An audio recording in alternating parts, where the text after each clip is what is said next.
Assalamualaikum warahmatullahi wabarakatuh. Pada kesempatan kali ini, kelompok kami ingin menjelaskan apa itu papillary disorder. Sebelumnya, mari kita berkenalan terlebih dahulu. Baik, perkenalkan nama anggota kami.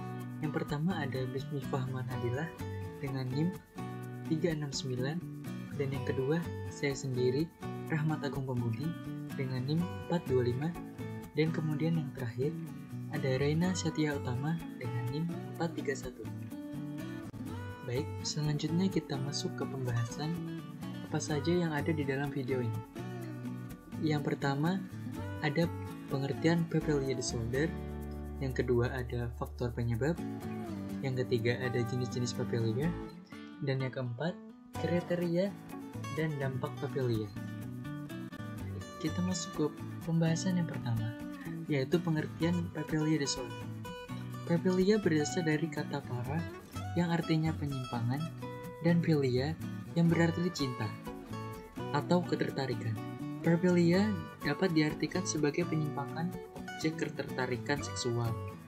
Tetapi sejak beberapa tahun ini, papillary cenderung didefinisikan sebagai ketertarikan atau ketergugahan seksual pada objek, situasi, individu, fantasi yang tidak biasa atau tidak lazim. Selanjutnya kita masuk ke faktor penyebab. Dalam ilmu psikologi menjelaskan gangguan penyimpangan seksual secara garis besar dari 3 sudut pandang, yaitu dari sudut pandang psikoanalisis, perilaku behavior psychology, dan kognitif. Kita masuk ke pembahasan dari sudut pandang psikoanalisis. Dari tinjauan psikoanalisis, papillary merupakan upaya melindungi ego untuk menghadapi ketakutan dan memori yang ditekan.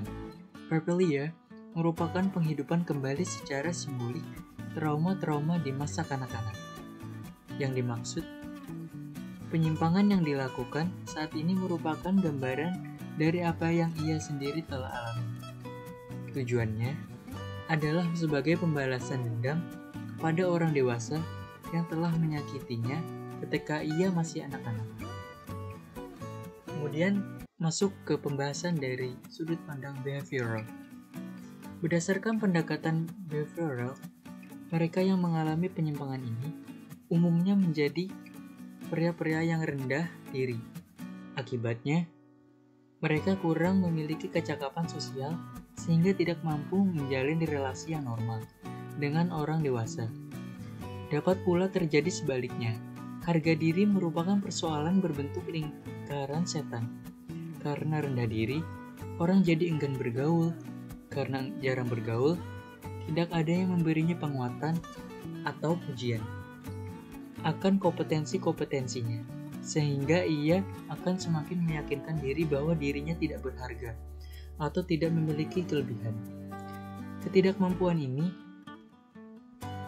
dapat berdampak pada menjalin relasi yang normal dengan orang dewasa, tentu menghambat seseorang untuk memiliki relasi inseksual yang normal. Sehingga papillary pun akhirnya menjadi pengganti. Kemudian dari sudut pandang kognitif. Secara kognitif, tampaknya para pelaku penyimpangan seksual ini mengalami distorsi kognitif, punya pikiran-pikiran maupun ide-ide yang terganggu, pemaknaannya yang terganggu akan sesuatu. Nah, berikut adalah jenis-jenis papillary. Yang pertama yaitu eksibisionisme. Eksibisionisme adalah tindakan untuk memamerkan atau memperlihatkan organ seksualnya kepada orang asing yang tidak dikenal. Beberapa tindakan pamer dalam demonstrasi ini yaitu melakukan masturbasi atau mencoba menyentuh korbannya atau menyentuh orang-orang yang ada di sekitarnya. Yang kedua yaitu proturisme.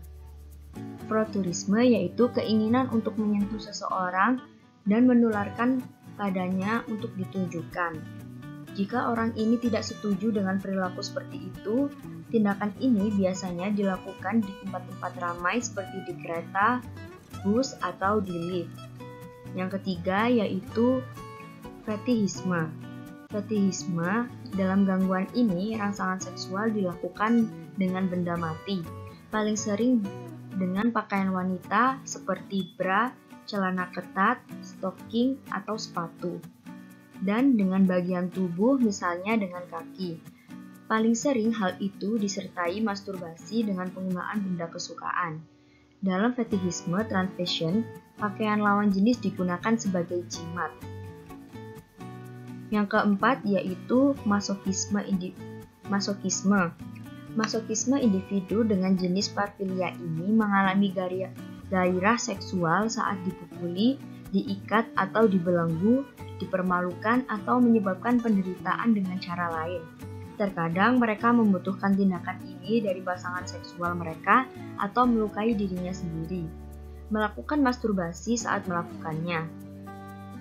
Masokisme bisa sangat berbahaya pada satu bentuknya hiposifilija. Orang tersebut secara mandiri atau dengan cara menyebabkan pasangan dirinya mati, merasa lemas saat mendapatkan tindakan seksual tersebut. Dan yang kelima yaitu sadisme. Sadisme adalah hasrat seksual yang kuat yang terjadi ketika orang lain mengalami penderitaan mental atau fisik.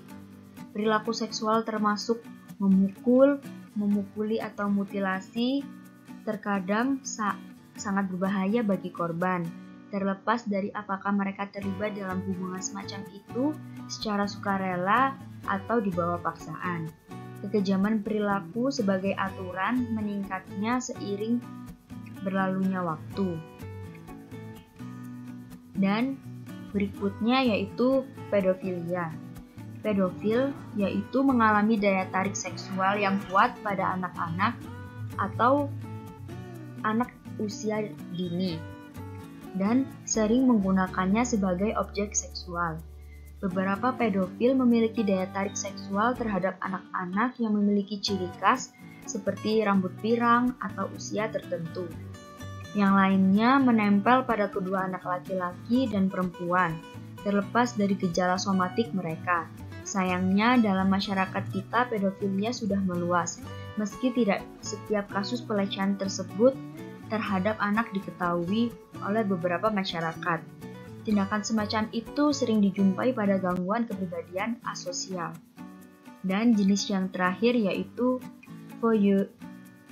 voyeurisme. Voyeurisme adalah parafilia di mana rangsangan seksual berasal dari melihat individu yang tidak menaruh curiga yang sedang membuka pakaian atau telanjang. Kemudian kriteria atau ciri gangguan seksual parafilia. Ciri parafilia menurut DSM-4 atau Diagnostic and Statistical Manual of Mental Disorder adalah melibatkan dorongan atau fantasi seksual yang berulang dan kuat, yang bertahan selama 6 bulan atau lebih yang berpusat pada beberapa hal, yaitu yang pertama, objek bukan manusia seperti pakaian dalam, sepatu, kulit, atau sutra. Yang kedua, perasaan merendahkan atau menyakiti diri sendiri atau pasangannya. Yang ketiga, anak-anak atau orang lain yang tidak dapat atau tidak mampu memberikan persetujuan. Selanjutnya, dampak parafilia. Parafilia menjadi gangguan jika sudah mengganggu hari atau menimbulkan stres, menghambatnya dalam hubungannya dengan orang lain dan lain-lain. Dan tentu saja jika mengganggu dan membahayakan orang lain. Sekian pembahasan kami tentang parafilia. Terima kasih dan semoga bermanfaat. Wassalamualaikum warahmatullahi wabarakatuh.